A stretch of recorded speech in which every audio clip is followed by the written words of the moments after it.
নাসিরুদ্দিন পাটোয়ারি উঠতে বসতে এবং তার সঙ্গী সাথী তার লোকজন সহকারে তাকে যেভাবে অপমান করছেন, যেভাবে গালাগাল করছেন, এটা কোনো অবস্থাতেই ভদ্র সমাজে শোভনীয় নয়। কোনো রাষ্ট্রীয় কালচারে এটি ধারণ করা হয় না। যে দেশে বিচার ব্যবস্থা আছে, যে দেশে সভ্য সমাজের সামাজিকতা আছে, যে দেশে মানুষের বিবেক আছে, বোধ আছে, সেখানে একজন প্রবীণ রাজনীতিবিদকে প্রকাশ্যে উঠতে বসতে অহরহ এভাবে যেভাবে মির্জা আব্বাসকে পচানো হচ্ছে, এটা সমর্থনযোগ্য নয়। এটির সামাজিক প্রতিরোধ দরকার, এটির রাষ্ট্রীয় প্রতিরোধ নয়, রাষ্ট্রীয় বিচার দরকার। এবং এই ধরনের ঘটনা আমাদের সমাজে যেন পুনরায় না ঘটে, এই ব্যাপারে সকলের সচেতন হওয়া দরকার। ব্যক্তি মির্জা আব্বাসের বিরুদ্ধে অভিযোগ অনেকে থাকতে পারে, যা যা বলা হচ্ছে সেটা সত্য হতে পারে, তার জন্য আইন আছে, আদালত আছে, বিচার আছে, তথ্য আছে, প্রমাণ আছে। কেউ যদি চাঁদাবাজি করে, কেউ যদি ধর্ষণ করে, কেউ যদি অন্যায় করে, এমনকি আরও জঘন্য অপরাধ করে, প্রচলিত অর্থে আপনি কোনো অবস্থাতেই তার বিরুদ্ধে সামাজিক মব তৈরি করতে পারেন না। মাইক লাগিয়ে প্রকাশ্যে তার ব্যক্তিগত জীবন তছনছ করে দিতে পারে। যখন আপনি এই কাজ করেন, ইট মিনস রাষ্ট্রীয় বিচার। যদি মির্জা আব্বাস চাঁদাবাজ হয়ে থাকেন, চাঁদার টাকায়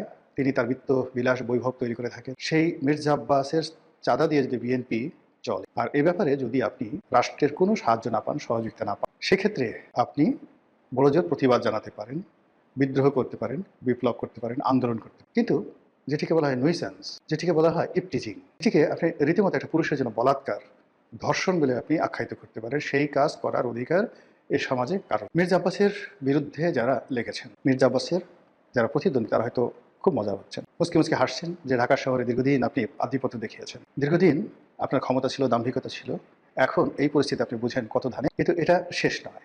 এক মির্জা আব্বাসের মাধ্যমে বিএনপিকে হেয় করা হচ্ছে, মির্জা আব্বাসের মাধ্যমে পুরো বিএনপি রাজনীতিকে ধ্বংস করা হচ্ছে, মির্জা আব্বাসকে পুষিয়ে দেওয়ার মাধ্যমে তারেক জিয়াকে টার্গেট করা হচ্ছে, তারেক রহমান সাহেবের পরিবারকে টার্গেট করা হচ্ছে। যারা মির্জা আব্বাসকে চাঁদাবাজ বলে গালি দিচ্ছে, তাদেরই আরেকটি অংশ।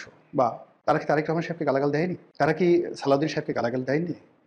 তারা কি তারেক রহমান সাহেবের পরিবার পরিজন নিয়ে বাজে কথা বলেননি? গণপ্রজাতন্ত্রী বাংলাদেশ সরকার চালাচ্ছে বিএনপি। সেই বিএনপির একজন মন্ত্রী পদমর্যাদার 50 বছরের অধিক সময় ধরে তিনি রাজনীতি নিয়ন্ত্রণ করেন, বহুবার মন্ত্রী হয়েছেন, এমপি হয়েছেন, মেয়র হয়েছেন। তার এই জীবন সাহায্যে এসে তাকে যেভাবে পচানো হচ্ছে, আমি মনে করি বিএনপির অনেক কিছু করণীয় আছে। বিএনপি যদি সেই কাজটি না করে, বিএনপি ক্ষমতায় থাকতে পারবে না। বিএনপি যদি এটি সুরাহা করতে না পারে, তারেক জিয়াকে রক্ষা করতে পারবে না, তারা সালাউদ্দিন সাহেবকে রক্ষা করতে পারবে না, এমনকি মির্জা ফখরুল সাহেবকে রক্ষা করতে পারবে না। মির্জা আব্বাসের মতো মানুষকে দিয়ে শুরু। এই কয়দিন আগে আপনি চিন্তা করুন, তরুণ নেতা এরশাদ, তাকে নিয়ে মানুষ ঠাট্টা করত, নিন্দা, ঠান্ডা, এই বিভিন্ন কথাবার্তা বলে। এখন সেটা কমেছে, কিন্তু মির্জা আব্বাসকে দিয়ে কোনো অবস্থাতে সেটা থামছে না। যদি এটা চলতে থাকে, এরপরে এরশাদকে ধরা হবে, এরপরে রবিউলকে ধরা হবে। ঢাকা শহরে যারা যারা বিএনপির যাকে বলা হয় সাংগঠনিক শক্তিমত্তা, যাদের হাতে নিয়ন্ত্রিত, তাদের সবাইকে আস্তে আস্তে আস্তে আস্তে সামাজিকভাবে হেয় প্রতিপন্ন করে যখন সম্মিলিতভাবে বিএনপির উপর আক্রমণ চালানো হবে, তখন আর বিএনপির কিছু করার।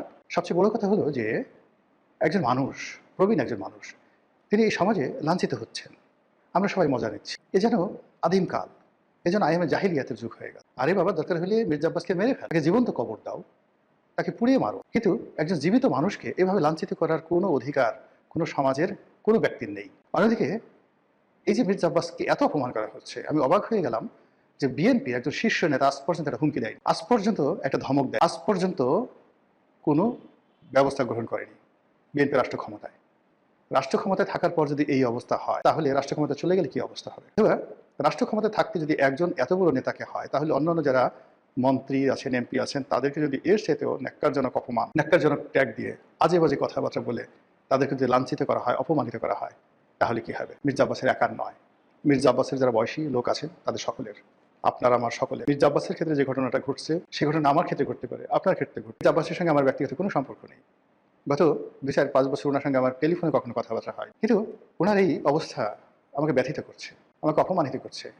এই জিনিসগুলো আমি কোনো অবস্থাতে মানতে পারি। তিনি কী করে ঢাকা ব্যাংকের চেয়ারম্যান হলেন, কী করে ঢাকা ব্যাংকের ডিরেক্টর হলেন, তার পরিবার এত টাকা পয়সা কী করে মালিক? প্রশ্ন যদি থাকে, যান দুর্নীতি দমন কমিশনে যান। প্রশ্ন যদি থাকে, তার বাসার সামনে তথ্য প্রমাণ সহ মিছিল করেন, মিটিং করেন। কিন্তু এটা কী ধরনের চিৎকারি, এটা কী ধরনের ভব্যতা, এটা কী ধরনের কথাবার্তা? এই অবস্থা কোনো অবস্থাতেই সমর্থনযোগ্য না। তারেক রহমান সাহেব, মাননীয় প্রধানমন্ত্রী, স্বরাষ্ট্রমন্ত্রী যারা আছেন তারা, এবং বিএনপির যে সকল শীর্ষ নেতৃবৃন্দ রয়েছেন, যাদের আওয়াজ আছে, যাদের ভিশন আছে, যাদের মিশন আছে, সবাই একটু চুপ করে ভাবুন তো। আপনাদের কেউ কেউ হয়তো মির্জা আব্বাসের মৃত্যু কামনা করেন, আপনাদের কেউ কেউ হয়তো চান না যে মির্জা আব্বাস, কিন্তু মির্জা আব্বাস তো is a part of BNP. বিএনপির দুঃসময় সে কি কিছু করেনি? তার জীবনের একটা বিরাট সময় বিএনপির জন্য কি সে শেষ করে দেয়নি? এই অবস্থাতে কেন তিনি লাঞ্ছিত হবেন? কেন তিনি একজন বিএনপির মধ্যে কোনো বন্ধু পাচ্ছেন না? কেবলমাত্র নয়ন নামে যুবদলের একটি ছেলে এই সময়টিতে তার পাশে দাঁড়িয়েছে। নয়ন ছাড়া কি বিএনপিতে অন্য কোনো যুবদলের ছেলে নেই? যুব মহিলা মানে যাকে বলা হয় মানে মহিলা দলে যে নেত্রী যারা আছেন তারা কি নেই? অন্য কোনো পুরুষ কি নেই? অ্যাটলিস্ট এই কথাগুলিকে বলা যায় না যে না এটা ঠিক নয়, this not the right way, this not the correct way. সমালোচনা করতে চান, বিদ্রোহ করতে চান, ঘৃণা জানাতে চান, নিন্দা জানাতে চান, দেয়ার ইজ এ কোর্ট, এই বাংলাদেশে আছে। কিন্তু এই যে স্বাধীনতার পর থেকে এ পর্যন্ত যত কিছু দেখে আছি, এই সময়টাতে সে গত এই ১.৫ বছর ধরে মির্জা আব্বাসকে নিয়ে যা কিছু হচ্ছে, এরকম দৃশ্য তো আমি কখনো দেখিনি। বাংলাদেশে অনেক বড় বড় ক্রিমিনাল, আমাদের দেশে একটা সময় গালকাটা কামাল ছিল, বাস্টার্ড সেলিম ছিল, মুরগি মিলন ছিল, টোকাই সাগর ছিল, আরও কত ডাকাত শহীদ ছিল, ডেভিড ছিল, মানুষের জীবন তছনছ করে দিয়েছে।